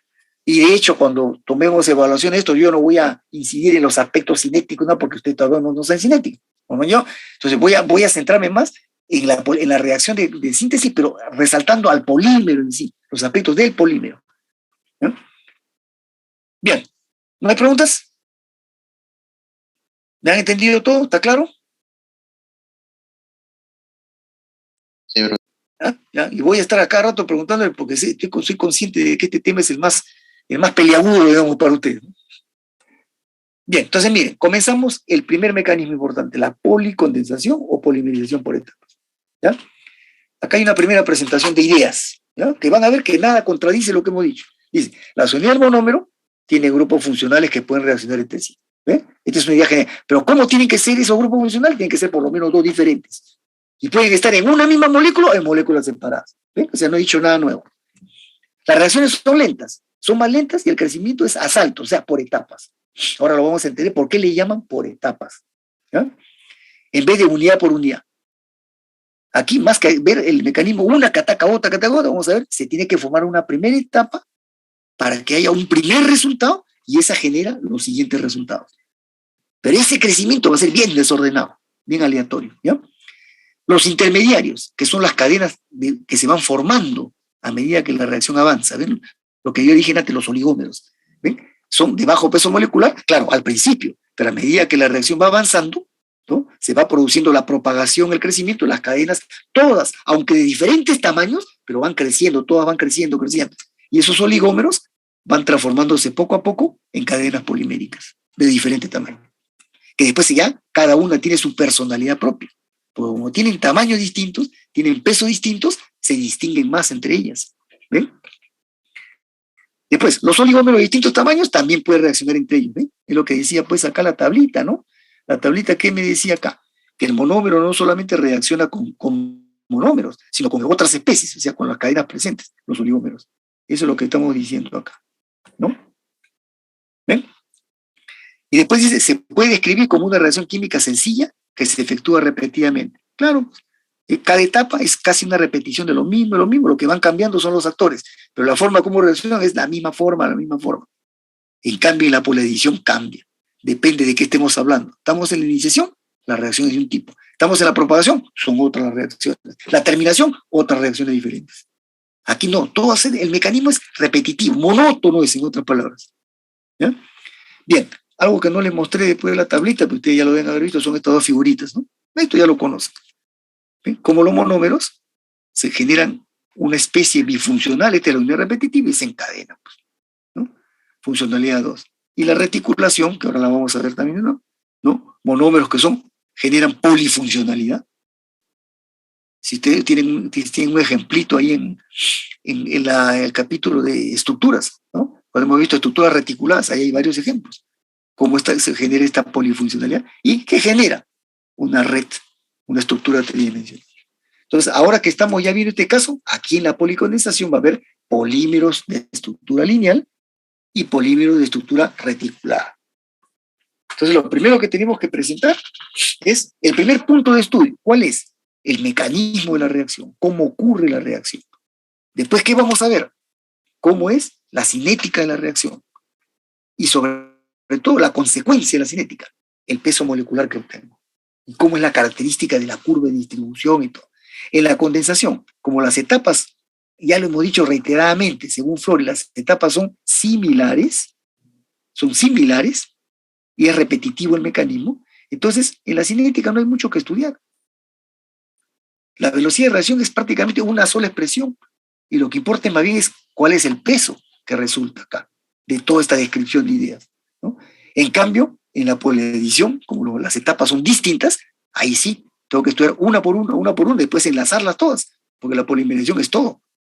Y ahí sí, hay mucho más margen más posibilidades de que la curva pueda tener más formas, pero también me va a permitir más opciones para manipular la curva. Generalmente los químicos polimeristas dicen, ¿no? Mucho más divertida y fascinante es la poliedición que la policondensación. Hay más cosas que hacer. ¿Se dan cuenta? Bien, entonces, en ese orden vamos. Primero el mecanismo. Porque si no hablamos del mecanismo, ¿qué les voy a hablar de la cinética y qué les voy a hablar del peso? Y aquí tenemos, primer caso. ¿Ven? Primer punto en uno romano, mecanismo de la polimerización. Entonces vamos a ver el primer caso. Cuando la funcionalidad es 2, o sea, estamos hablando de los polímeros de estructura lineal, como ustedes conocen bien ya. Este caso es el principal de lejos, porque la gran mayoría de polímeros, por lo menos los que vemos de usos normales en la industria, ¿no? o los usos domésticos son de estructura lineal, termoplásticos, ¿no? Pero ya la ingeniería, cuando quiere alguna particularidad, un uso de ingeniería más especial, un requerimiento de resistencia mecánica o térmica, ¿qué hace? Ya puede empezar a manipular la estructura, pues. ¿Se dan cuenta? De algo que es lineal lo puedo hacer medio reticulado o muy reticulado. ¿Se dan cuenta? ¿Cómo lo puedo lograr? Jugando con la funcionalidad. Esa es una forma. La otra es jugando con aditivos. ¿Ven? Si yo pongo aquí uno trifuncional, por ejemplo, un diácido con un triol, me va a salir un poliéster reticulado. Tienen un ejemplo ahí en el capítulo de estructuras. Un poliéster reticulado. ¿Ven? Ahora, no quiero esa reacción, digamos, de reticulado porque es complicada, es fastidiosa. Entonces hago el poliéster lineal, diácido con diol, y le agrego el aditivo reticulante y le reticulo las cadenas de manera forzada, artificialmente. Y logro una estructura reticulada. Eso es lo que hace la industria cuando necesita estructura reticulada. Por cuestión de costos y facilidad, normalmente provoca o genera estructuras reticuladas de manera artificial. ¿Ya? Pero siempre es mejor o más fácil hacer la estructura lineal y a partir de ahí modificarla. Entonces, para los polímeros de estructura lineal tenemos 3 casos nosotros, que ya los hemos presentado en el capítulo de estructuras, enlaces y estructuras. Si ustedes lo revisan, va a ver, esto ya estaba puesto acá. ¿Ven? El mecanismo AA más BB. Y el otro mecanismo importante es el AB. Y observamos acá, ¿no? Se están dando cumplimiento a los requisitos de esta tablita, por supuesto, porque el monómero ya saben que tiene que tener grupos funcionales. Y acá están en el grupo funcional A y B. Mínimo 2 diferentes. ¿Ven? Pero acá están las 2 formas cómo puede ocurrir eso. O están en una misma molécula, moléculas tipo AB, y por lo tanto esta molécula puede reaccionar consigo misma. Este es el caso de los aminoácidos, grupo carboxilo y grupo amino. O los ácidos oxídricos, grupo carboxilo y grupo OH. Cuando son los aminoácidos que polimerizan entre ellos, dan las proteínas. Cuando son los ácidos oxídicos que polimerizan, dan almidones, carbohidratos. Ese campo no es nuestro, ¿eh? Pero proteínas, algunas sí. ¿Ya? Entonces, acá están los dos mecanismos. O están en una sola molécula, ya saben a dónde vamos, a proteínas o carbohidratos, o tenemos este caso, que es el de la gran mayoría. Y acá están los grupos de polímeros sintéticos más importantes. Por ejemplo, el grupo A, ácido con alcohol. Pero ya hemos dicho, el requisito químico tiene que ser disfuncional. Porque si es 1 con 1, reacción simple. Si es 2 con 1, reacción simple. Cuando es 2 con 2, ahí es polímero. ¿Ya? Entonces, cuando los dos grupos distintos están en moléculas separadas, tienen que estar bifuncionales. ¿Ve? Entonces, este es el de los diácidos con diaminas para poliamidas, diácidos con dioles para poliésteres, disocianatos con dioles para poliuretanos, y así sucesivamente otros grupos. Y los que ya no siguen tan fácil esto es porque son estructuras reticuladas, ya no son lineales. Como ocurre con las resinas alquílicas, las poliurias, ¿no? Algunos policarbonatos, algunos polisiloxanos, y algunas, otras estructuras como la resina acrílica, los poliésteres insaturados. Esos son no lineales. Así que estamos aquí. Por lo tanto, conclusión, este mecanismo AABB es el más importante y es el que normalmente se explica como modelo en la policondensación. Pero no olvidemos que hay el otro. Este interesa ¿dónde más? En la bioquímica, por las proteínas, carbohidratos y otras cosas más. Esos son los dos mecanismos. Pero hay un tercer caso, en el campo de los polímeros hay un tercer caso que ya lo hemos conocido, ¿no? Veamos acá, con ejemplos. El mecanismo AA con BB, este es el que vamos a estudiar, ¿ya? Principalmente. ¿Ya? Ese es este, ¿ven? El diácido de 6 carbonos, hexanodioico conocido como el ácido adípico, con la diamina de 6 carbonos, la hexametilendiamina. Esto forma la poliamida 6,6, pues, ¿no? 6 átomos de carbono de la diamina con 6 átomos de carbono del diácido. Ahí está, esto ya lo conocemos hace tiempo. ¿Ven? Este es el mecanismo AA, grupo A carboxilo, con BB, grupo B amino. Acá lo vemos en otro caso. El disocianato, ahí está el grupo isocianato, grupo A, pero doble, AA, con el diol, BB, poliuretano. ¿Ven? Ahí está. Entonces, ese es el mecanismo este. AABB. Este es el importante, ¿eh? Porque acá están todos los polímeros de ingeniería, básicamente, los sintéticos. ¿Ven? Y el caso del AB, lo vamos a volver a poner porque esto también lo hemos mostrado anteriormente, el de las proteínas, cuando estos sean aminoácidos. Y lo vemos acá, ¿no? Por partidor. Este es un aminoácido, ¿ven? Este es el grupo carboxilo, el grupo amino, ¿no? Como un aminoácido, uno se empieza a enlazar con otro. ¿Por dónde lo hace? Por el extremo carboxilo de uno con el extremo amino del otro. ¿Bien? El amino pierde un hidrógeno, el carboxilo pierde el oxidrilo y se forma agua, en este caso. Ahí está, se enlaza, se forma el puente, que le dicen el puente péptido, el enlace péptido, pero es el puente amida. Amida. ¿Ven? Es un puente amida porque es CONH. Pero no como es proteína, no le llaman poliamida, sino le dicen proteína. Porque por el valor nutritivo que tiene, ¿no? Entonces, aquí se han enlazado dos. El siguiente, que tiene su extremo carboxilo, y el otro que le ha quedado amino, lo hará con otra molécula igual, por el extremo amino acá, y el lado izquierdo por el extremo carboxilo. Y siempre se va a producir el enlace entre el grupo A y B. Se cumple el requisito de la cinética de condensación. ¿Ve? Estas son moléculas tipo AB. Entonces, ahí tienen dos ejemplos. Uno de estos, dos casos del AA con BB y el caso del AB. Acá también lo pueden ver, ¿ve? La formación típica de esta reacción que hemos visto acá de los aminos, lo pueden ver acá, de repente más claro acá, ¿no? Ahí lo dejo para que lo vean. ¿Ya?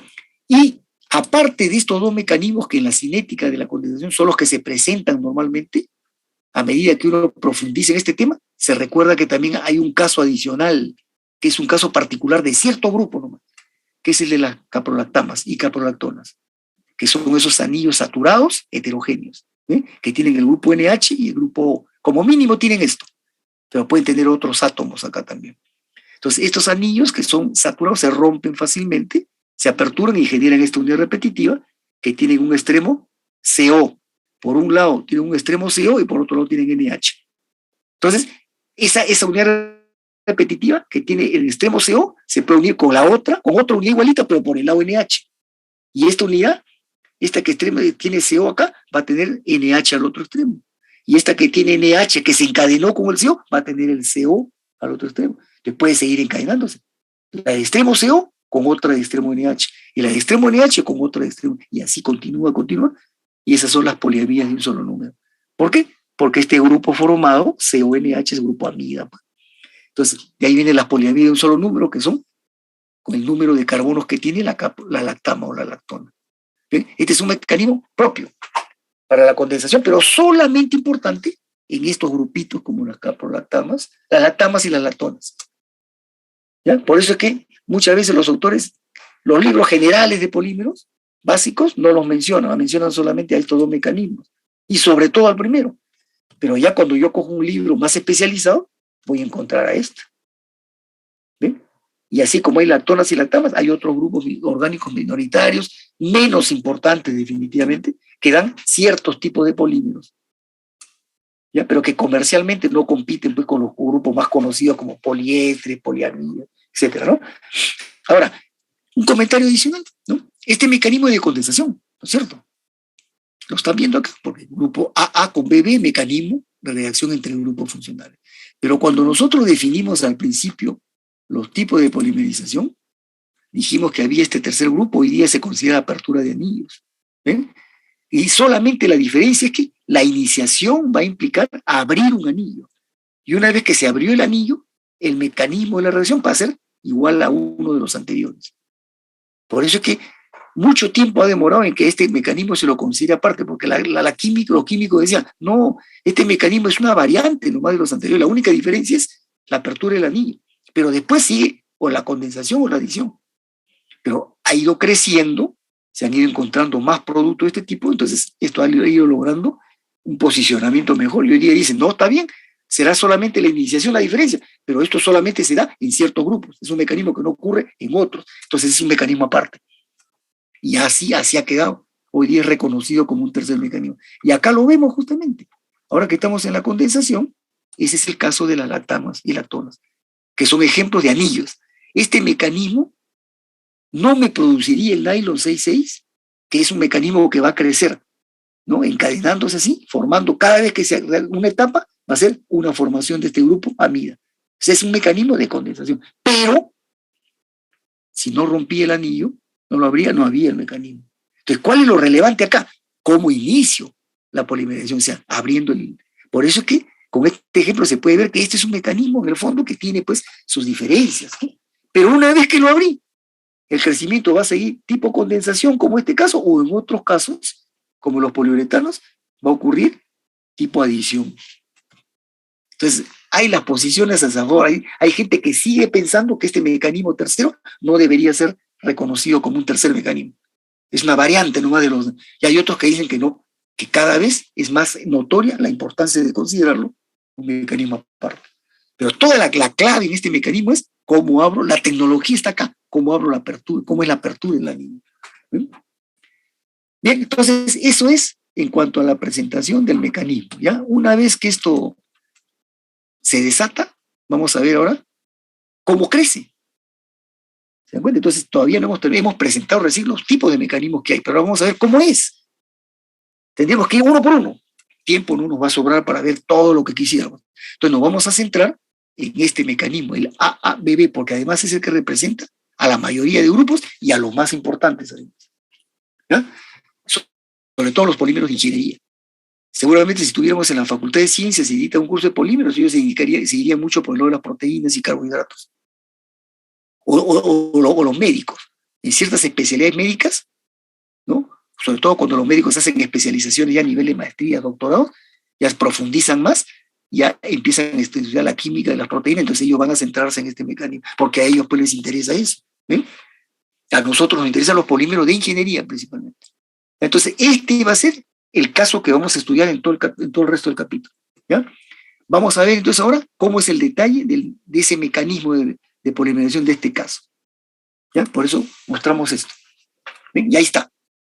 El mecanismo AA más BB. Esto que está en el cuadrito verde es exactamente lo que está acá en el cuadrito azul. ¿Eh? Exactamente la misma reacción. Está completa, mire. Se produce la reacción, se ataca A con B, se forma el nuevo grupo de condensación y queda la valencia por acá porque está el otro grupo A y la valencia por el lado derecho porque está el otro grupo B, bifuncional. Ya sabemos que este mecanismo es de estructura lineal además, ¿no? Pero al botar átomos, tanto el grupo A como B, se forma el condensado. Y acá está esta reacción con la estequiometría normal. Si yo pongo NAA con NBB, es decir, una proporción estequiométrica, ¿ya? Se me van a formar 2N-1 moléculas de condensado. Esa reacción ya ha sido bien estudiada, ya no vale la pena entrar a más detalle, porque esto ya está bien comprobado. Siempre se forman 2N-1. Pero sin embargo lo vamos a ver ahora en el detalle del mecanismo, ¿ya? Entonces acá está el mecanismo. ¿Ven? Esto que está arriba, resumido, se puede entender en el cuadrito azul, cómo va a ocurrir, ¿ya? Pero como dice a la izquierda acá, este es el caso ideal. Idealmente es así. Pero la realidad no está solamente así, es más complicada. Este mecanismo, como lo ven así, parece bien ordenadito, ¿no? Porque miren, ¿qué es lo que estamos diciendo acá? Comienza la reacción, pongo el reactante AA con BB.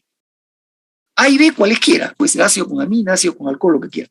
Entonces, comienza la reacción, están los dos monómeros en el reactor, con su catalizador, por supuesto, a condiciones de operación, y se produce el ataque entre A y B. Entonces se forma esta primera unidad, A, AB, B, la que está en el cuadro verde de arriba. Es como decir el primer compuesto. Yo lo estoy llamando P1, como decir el polimerito 1 recién. Pero en realidad todavía es chiquito, pues este es un dímero, realmente. Ni siquiera ya esto es polímero. Pero bueno, le pongo para identificarlo, le pongo P1. ¿Ven?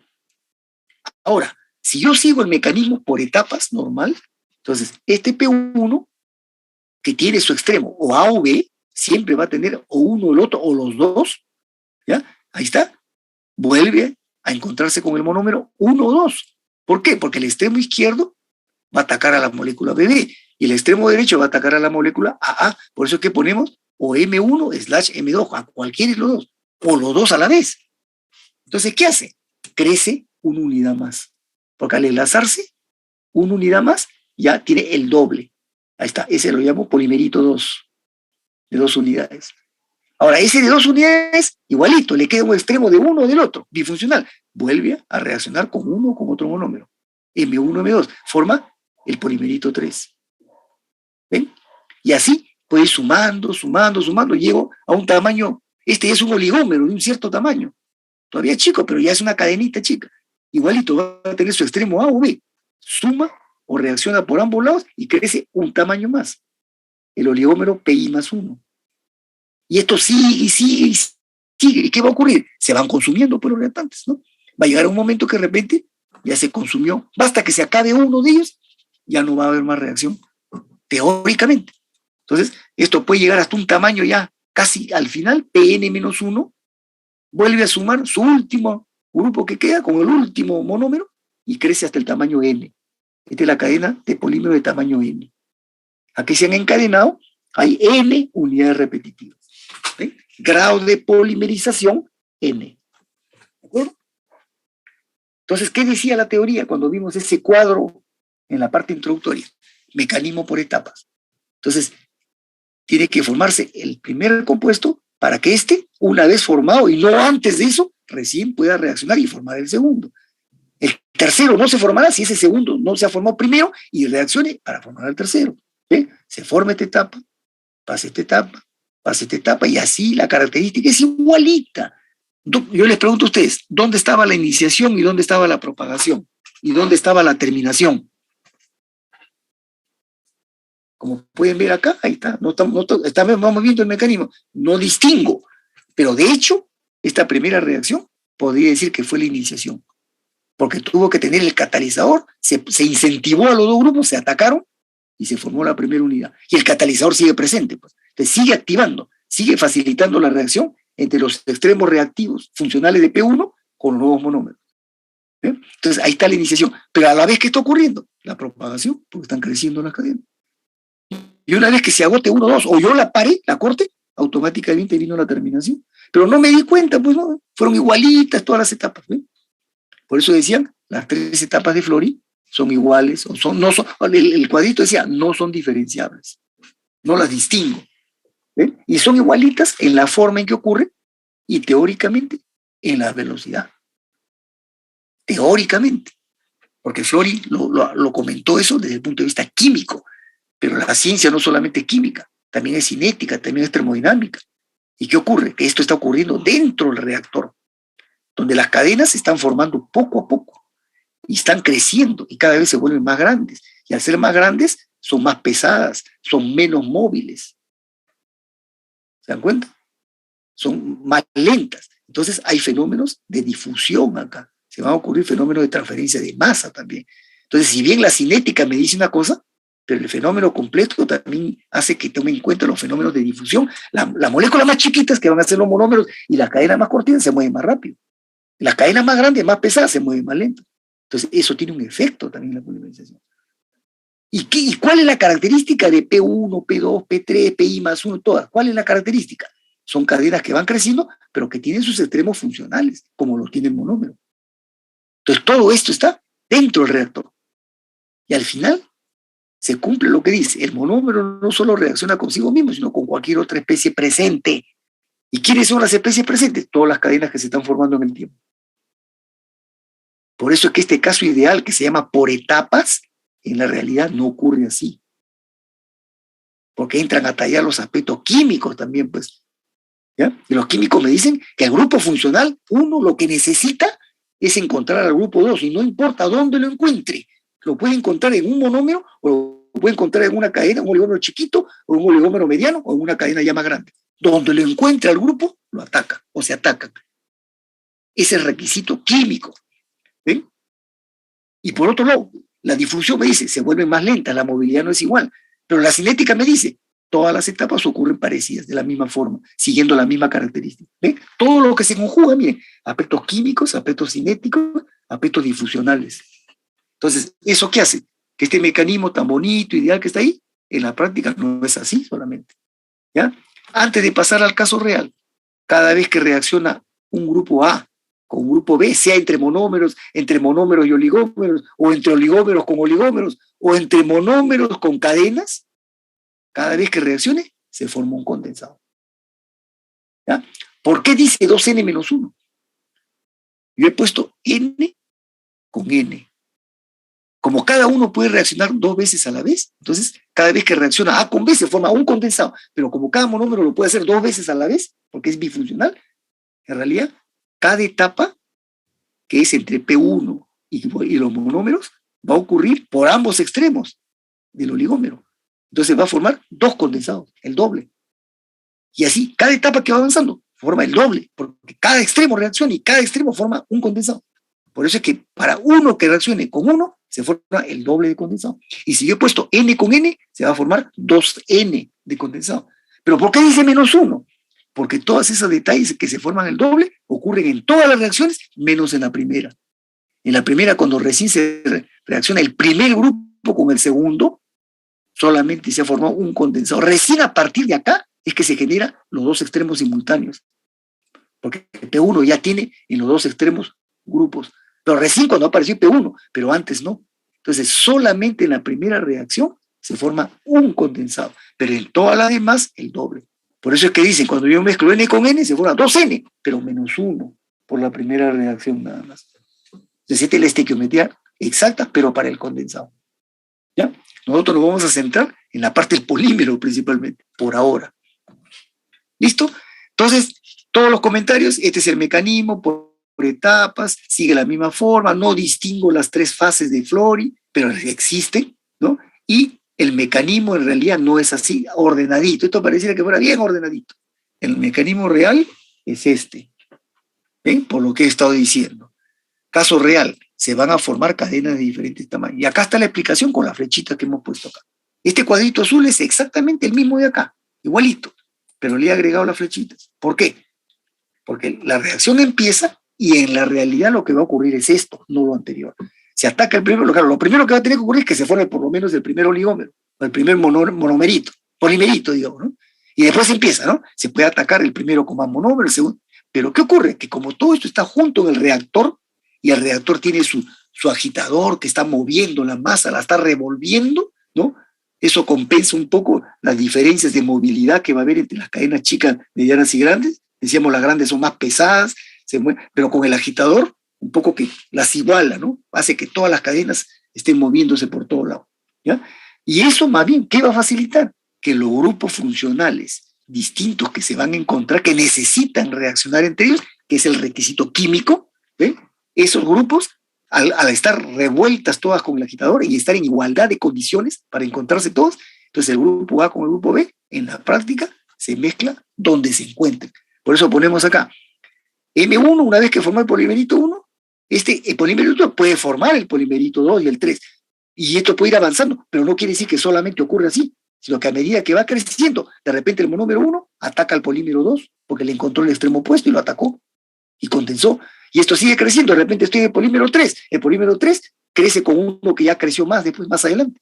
Y en el reactor, ¿qué voy a tener en un cierto momento? Voy a tener tamaños de todo tipo, porque no olviden que no hay una sola molécula de monómero 1 con una sola molécula, hay N con N.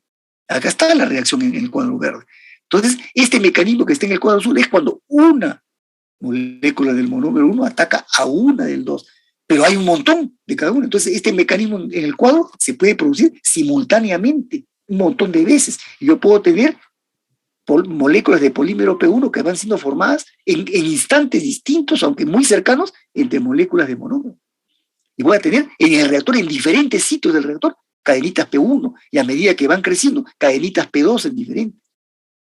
O sea, este mecanismo se replica simultáneamente muchas veces. Y encima, los grupos se empiezan a atacar donde se encuentran. Entonces, ya no solamente monómero con monómero, sino monómero con cualquier oligómero. O después, de repente, el monómero, miren, el oligómero 2 se ataca con uno P1 menos 1. Este de acá, el monómero 2 también lo ataca a P1 menos 1. Este PI lo ataca al PN. El PI lo ataca al P1. O sea, todo se con tal, la única condición química es que el grupo A se encuentre con el grupo B. Y eso, como lo estoy propiciando, lo estoy facilitando al agitar la masa con el agitador, al emparejarla, revolverla todo, va a facilitar más que cualquier grupo A se encuentre con cualquier grupo B, quien sea que lo tenga, monómero, oligómero o cadena. Entonces, estas flechitas todas cruzadas, lo único que me quieren decir es que el mecanismo es totalmente errático, desordenado. ¿Ven? Random, dicen algunos. Creo que con decir al azar es suficiente. ¿Ya? Este es el mecanismo real. Entonces yo les pregunto a ustedes, ¿cuál es la conclusión? ¿Cómo sale el polímero al final en cuanto a los tamaños de sus cadenas? ¿Cómo resulta el polímero? Si hubiera sido este mecanismo, yo diría, cada vez que un monómero de 1 y 2 crecieron, siempre me van a formar la cadena de tamaño M. Entonces, como esta reacción inicial, M1 con M2, se va a repetir simultáneamente muchas veces, yo voy a tener siempre cadenas PN, hasta cometería la aberración de decir que todas las cadenas son iguales. ¿Se dan cuenta? No hay la distribución de tamaño de cadena. Falso, porque el mecanismo real es este. ¿Eh? Químicamente me dicen los grupos se encuentran donde estén, se atacan de todo, donde estén, quien los tenga, monómeros, oligómeros, cadena. Entonces me producen una mezcolanza errática al azar en la reacción química. ¿El resultado cuál es? Cadenas de todo tipo de tamaño. Eso es lo que dice el cuadrito acá a la izquierda en celeste. ¿Ven? Mecanismo errático, conclusión, acá lo estamos viendo, ni siquiera, no lo estamos demostrando matemáticamente, pero lo estamos demostrando física, visualmente. ¿Ven? Acá está la esencia de ese concepto que dijimos al comienzo del curso. El polímero forma cadenas de diferente tamaño. Imposible que forme de un solo tamaño. No hay forma.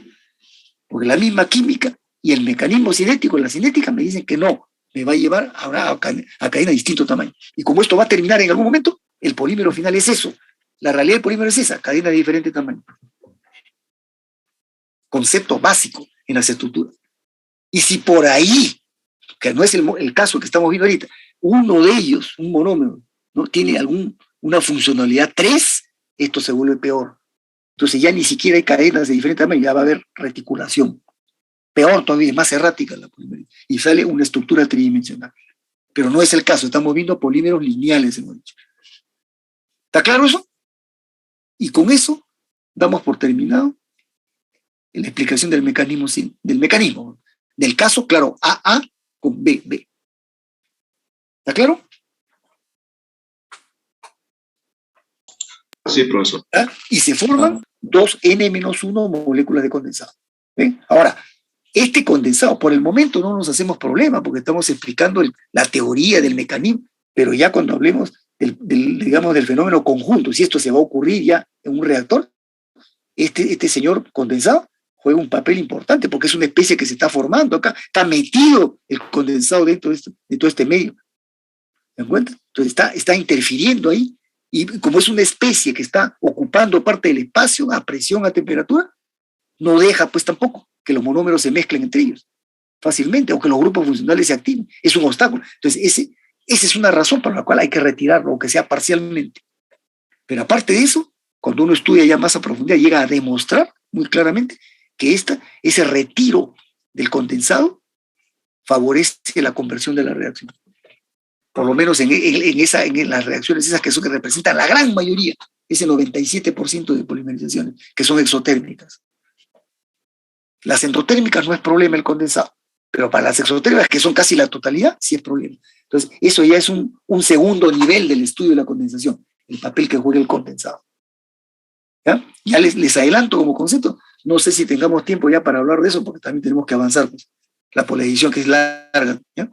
Pero ya le digo, el condensado sí juega un papel, a pesar de que es el producto secundario de desecho, resulta ser el que manipula la conversión de la reacción. Entonces, el químico, el ingeniero que va a estar viendo cómo quiere que salga su polímero, tiene que entender este mecanismo para saber hacia dónde tiende la curva de distribución de pesos moleculares. Hay que tener un control de esto, y también un control del condensado, porque esto va a jugar también a favor de la conversión. Y según cómo cambie la conversión, va a cambiar la realidad de la distribución de tamaño de cadena. Es todo un juego, ¿eh? Esto es como una pieza de ajedrez, donde yo muevo una ficha, se me desordena otra, conjunto de aspectos cinéticos, químicos y termodinámicos. Bien, este es el caso entonces importante, y ahí está, ya creo que es suficiente, tienen una idea general. Aquí también les he reportado algo que ya lo habíamos presentado en el tema de estructura, ¿no? Cuando hay ahora funcionalidad mayor que dos, la reticulación, pues, ¿no? Este caso no lo estudiamos porque no hay un mecanismo único de reticulación. Porque funcionalidad 2, ¿qué cosa es? Que tenga un bifuncional con un trifuncional. O puede ser un trifuncional con otro trifuncional. Puede ser un tetrafuncional con un trifuncional. O entre 2 de 4, o hasta de 5. Hay muchos casos. Inclusive se ha encontrado que las reticulaciones son diferentes según la familia química. No es lo mismo hablar de una reticulación de un poliéster que de una poliamida o de un poliuretano. O sea, la química, ya cuando se trata de reticulaciones, lo que hace es las estudia de manera individual. No formula mecanismos de reacción para reticulaciones. Y para eso están ya las bibliografías súper especializadas. ¿Ya? Y es más, en la práctica la química, ¿qué hace? La industria, en realidad, ¿qué hace? No le gusta hacer estas reticulaciones. ¿Recuerdan este cuadrito? Que lo hemos tenido en el PPT de estructuras, ¿no? Entonces, esto no les gusta hacer esta reacción, ¿no? Digamos, polifuncional, entre un diácido con un triol, por ejemplo. ¿Por qué? Porque una vez que arranca y se va desatando la reticulación, esto es complicado de controlar. Hay maneras de controlarla parcialmente, ¿no? ¿Ya? Entonces, esto es costoso, difícil, ¿no? Complicado. Entonces, la industria, ¿qué hace? Hace el polímero lineal, este de acá hace el poliéster de diácido con diol, y después, en un proceso adicional, le pone un agente reticulante, que es un aditivo, y lo reticula, ¿sí? O sea, las cadenas negras son las cadenas del poliéster lineal, y las entrecruzadas son el agente reticulante, y logran efectos parecidos. Eso es más barato, más fácil, más rentable, pues, para la industria, al final. Pero si se trata de estudiar la ciencia, esto está reportado, hay bibliografías. Yo en los libros que les he dado ahí, en las bibliografías que les pasé ya, hay un autor que se llama Alcock. Ese libro le dije que habla de la es casi puro polimerización. Él habla mucho de los casos de reticulación y los explica muy bonito en algunos casos. Pero este es un mundo aparte, ¿no? Así que seguimos con nuestro mecanismo lineal, pero el tipo AA con BB. ¿Ya? Que ya lo hemos explicado. Entonces, errático, desordenado, forma tanto de condensado, se forman diferentes tamaños de cadena. Exacto. ¿Ya? Y ahí están los ejemplos, pues, ¿no? Ahora, de reticulaciones, miren, aquí he puesto algunos ejemplitos nomás, pues, ¿no? Este es, por ejemplo, un derivado del ácido tereftálico. Es como decir un bifuncional, ¿ya?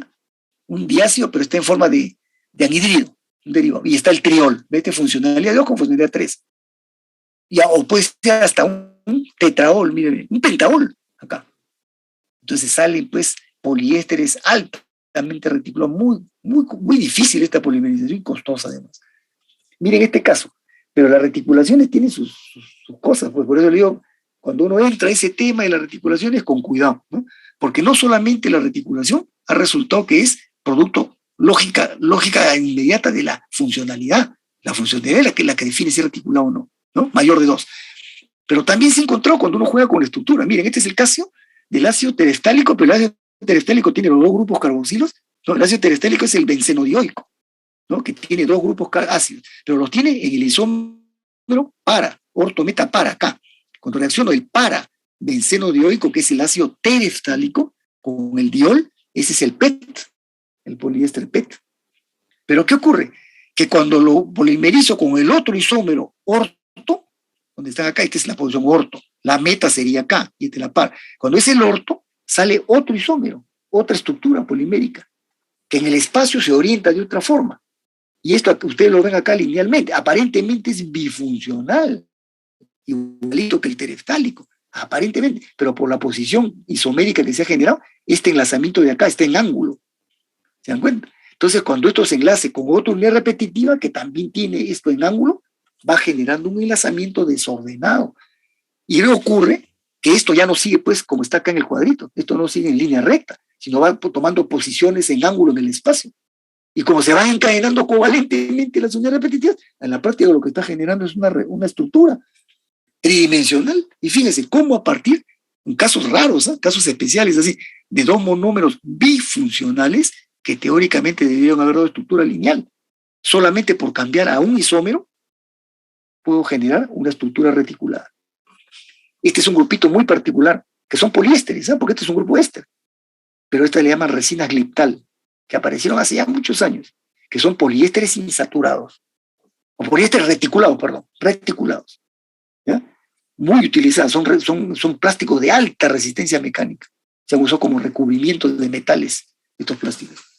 Ya hoy día han perdido un poco de importancia porque hay otras resinas menos complicadas para obtener y que son igual de resistentes. Entonces las resinas gliptal han pasado un poco ya a segundo plano, pero fueron todo un caso en su momento, ¿no? Porque solamente esto como que puso en tela de juicio los conceptos de la química, ¿no? Porque dijeron, ¿cómo? Esto es bifuncional, debería ser lineal, y resulta que no era lineal. Era una reticulación. ¿Por qué? Por el estado isomérico del ácido. Cuando es en orto, se llama terestálico. Cuando está en posición para. Los dos carboxilos en posición para. Pero cuando está en orto, se llama el ácido tálico. Y cuando está en meta, tiene otro nombre también. Fíjense la química, cómo se va complicando. Porque detrás de los polímeros, ¿quién está? Está la química. Y en la química entran todos los conceptos de la química. No se dejan de cumplir. Y uno de los puntos más fastidiosos en la química son los isómeros, ¿no? Bien, entonces, nada más sobre las estructuras reticuladas, ahí nomás lo dejamos como ejemplo. Y mire, este caso se los quería comentar, ¿no? Esto tiene toda una historia. Esta es una resina fenólica, fenolformaldehído. ¿Bien? Este es de fenolformaldehído. Y a esto cuando apareció lo que se llamó la baquelita sintética, ¿no? Yo les hablaba ayer de algunos polímeros naturales que el hombre en algún momento, cuando ya vino la revolución industrial y ya tuvo mucho más conocimiento de la química, empezaron a alterar algunos polímeros naturales. Y ellos crearon uno que también le llamaron baquelita, pero no era realmente esto. Era un polímero natural, un poco reticulado, que lo habían hecho así, digamos, informalmente, ¿no? Y crearon, pero no, este ya es un producto de síntesis, una resina de fenolformaldehído. Esta estructura la tienen ustedes en el capítulo de enlace de estructura también. Y miren, con estos durante mucho tiempo se hizo este producto que todos conocemos, los teléfonos, ¿no? Estamos hablando de la historia, claro, porque hoy día todo el mundo tiene celular, muy pocos utilizan teléfonos fijos, ¿no? En las casas. Esta estructura era de plástico, era de baquelita, que es esta resina, o sea, de fenolformaldehído, ¿ya? Y miren, los teléfonos eran así, eran como unas cajas pesadas, ¿no? Yo recuerdo haber tenido en la casa de mis padres un teléfono, y todo el mundo tenía, eran color negro generalmente, ¿ya? Y pesaba, eran duros, incluso resistían el golpe, ¿ya? Esto pasó a la historia, pues. Yo me he guardado uno de estos, tengo uno de estos de recuerdo, miren, eran baquelita. Y este plástico muy apreciado, ¿no? Mucho tiempo ha tenido bastante vigencia en la industria, en diferentes aplicaciones, pero lógicamente la tendencia pues del hombro, siguen apareciendo materiales y han ido desplazando a estos, sobre todo por costos.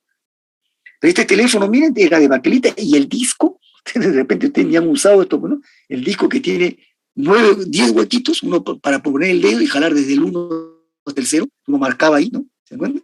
Ahora son teclas, ¿no? Pero antes eran así discos. Este disquito que era de un plástico medio transparente era de poliestireno. Había empresas que se dedicaban solamente a fabricar el disco y le vendían a la telefónica el disco para que ellos ensamblen el teléfono. Y a otros le compraban el teléfono ensamblado de baquelita que lo fabricaba otro. Y así armaban los teléfonos. Esto es historia, lógicamente, pero fíjense cómo es, ¿no? Interesante. Y la baquelita sigue siendo un gran polímero, porque estas resinas, si bien ya no se fabrican para teléfonos, siguen siendo fabricadas como recubrimientos sólidos, laminados para recubrir superficies, como lo hemos visto ayer en la clasificación por usos, ¿no? Muchas resinas son de la familia fenólica, para cubrir maderas, metales o superficies inorgánicas también. Bien, y también se pueden fabricar en forma de recubrimientos fluidos, así como los típicos recubrimientos. Puedo recubrir una cerámica con una resina fenólica y queda brillosa, estéticamente cubierta y protegida además el producto inorgánico. O si es un metal, le aplico un recubrimiento fenólico y queda brillante el metal y protegido contra la corrosión. Y si es una mesa, puede ser para decorar una mesa, que puede ser para un comedor o para un mueble en general. Así que sigue ahí, el uso no se ha perdido en la resina. Bueno, entonces hemos concluido este primer punto, ¿no? Ya se me acabó el tiempo. Bueno, ustedes tienen el archivo el próximo martes, ya, entonces la práctica va a incluir solamente hasta la parte introductoria, ¿ya? Hasta acá, hasta donde hemos terminado el cuadrito este. Hasta ahí es el tema. Viene copolímeros, nomenclatura y la parte introductoria de la polimerización. Nada más, ¿ah? La práctica la vamos a tomar media domiciliaria, pero el día martes, ¿ya? Yo se las doy, ustedes me la entregan un tiempo después, fuera de clase, y el martes hacemos clase normal. Y así no perdemos la hora de la práctica. ¿Está bien? ¿Están de acuerdo? Sí, profesor. ¿Ya? Sí, profesor. Dale, va a convenir incluso, pero va a ser para hora y media nomás, ¿no? La práctica es para 1 hora, pero va a hora y media, hasta que me manden el archivo, todo. Listo. Entonces, ya hoy día me vence eso, el día martes vamos a terminar ya el mecanismo cinético, que es bien, pero vayan leyéndolo, ¿eh? Vayan tratando de ver, seguramente no van a tener mucho, pero vayan viendo de qué se trata, porque yo voy a aclarar todos estos temas, las formas que ocurre la cinética, las gráficas estas, con las ecuaciones cinéticas. ¿Ven? Estas son las ecuaciones cinéticas. La cinética siempre termina en una expresión para ver cómo es el consumo de un reactante en función del tiempo, o puede ser cómo es la formación de un producto en función del tiempo. Todo lo que sea, toda ecuación que sea, tenga como variable independiente al tiempo es una ecuación cinética. Pero no solamente está la concentración de un producto, sino la conversión de la reacción. Y en nuestro caso vamos a estudiar el grado de polimerización promedio del polímero. Estas son ecuaciones cinéticas, ¿ya? Y sus gráficas que tienen, vamos a comentar esto. Y después vamos a ver finalmente cómo sale el peso molecular del polímero, ¿ya? Y finalmente los copolímeros de policondensación. Y ahí terminamos. Mis jóvenes, me quedo acá. ¿Preguntas? Profesor, una consulta, disculpe. Sí. ¿En la PC usted está diciendo que va a ser el martes en la tarde? No, yo se la voy a... Ya hablemos, pues de repente se la dejo a partir de las 12 o se la... Es que tengo que ver que no haya cruce, pues. Sí, es que el día del martes, justamente en la tarde, tenemos sustentación de algunas exposiciones de gestión. ¿A partir de qué hora tienen? Es de la 1 de la tarde hasta las 4. Bueno, lo que podemos hacer, en el peor de los casos, corto 11:30 y me la entregan hasta la 1. Ahí está la hora y media.